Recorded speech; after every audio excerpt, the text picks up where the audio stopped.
Hello friends, നമസ്കാരം. കഴിഞ്ഞ 3 ആഴ്ചകൾക്ക് മുമ്പ് ഫേസ്ബുക്കിൽ ഞാൻ അപ്ലോഡ് ചെയ്ത വീഡിയോ നിരവധി പേർ കണ്ടതാണ്. നിങ്ങളും അത് കണ്ടു കാണും. ഇലക്ഷനുമായി ബന്ധപ്പെട്ട് ഞങ്ങളുടെ നാട്ടുകാരനായ ഒരു നേതാവിനോട് ഞാൻ ചോദിച്ച ചോദ്യത്തിന് നൽകുന്ന മറുപടി വളരെ ശ്രദ്ധേയമാണ്. നിങ്ങളുടെ ശ്രദ്ധയെ ഞാൻ അതിലേക്ക് ക്ഷണിക്കുന്നു. ഹലോ സാർ, നമസ്കാരം. നമ്മുടെ പാർട്ടിയുടെ പ്രവർത്തനങ്ങളെ പറ്റി എങ്ങനെ വിലയിരുത്തുന്നു?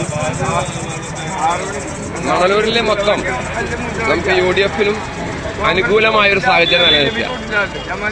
പലതരത്തിലുള്ള പ്രലോഭനങ്ങളെയും ചെറുത്തുതോൽപ്പിച്ചുകൊണ്ടാണ് നമ്മുടെ സ്ഥാനാർത്ഥി മുന്നോട്ട് പോകുന്നത്. ഇനിയും നമുക്ക് അപ്രതീക്ഷിതമായ പലതും പ്രതീക്ഷിക്കാം.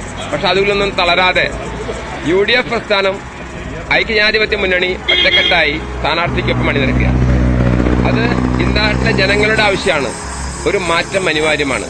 അഴിമതിക്കെതിരെ, സ്വജനപക്ഷപാതത്തിനെതിരെ, കൊള്ളയ്ക്കെതിരെ ജനം ഒരുമിച്ച് ഒറ്റക്കെട്ടായി മുന്നോട്ട് പോവുക. അതിനെ ചെറുത്തോൽപ്പിക്കാൻ കിറ്റ് കൊണ്ടോ അല്ലെങ്കിൽ സാരി കൊണ്ടോ അല്ലെങ്കിൽ പണം കൊണ്ടോ ചെറുത്തോൽപ്പിക്കാൻ സാധിക്കില്ല എന്ന് തിരഞ്ഞെടുപ്പിലെ റിസൾട്ട് വരുമ്പോൾ നമുക്ക് ബോധ്യമാകും. കേരളം കാത്തിരിക്കുന്ന ആ മാറ്റം ഐക്യജനാധിപത്യ മുന്നണി 100 സീറ്റോടുകൂടി അധികാരത്തിലെത്തും.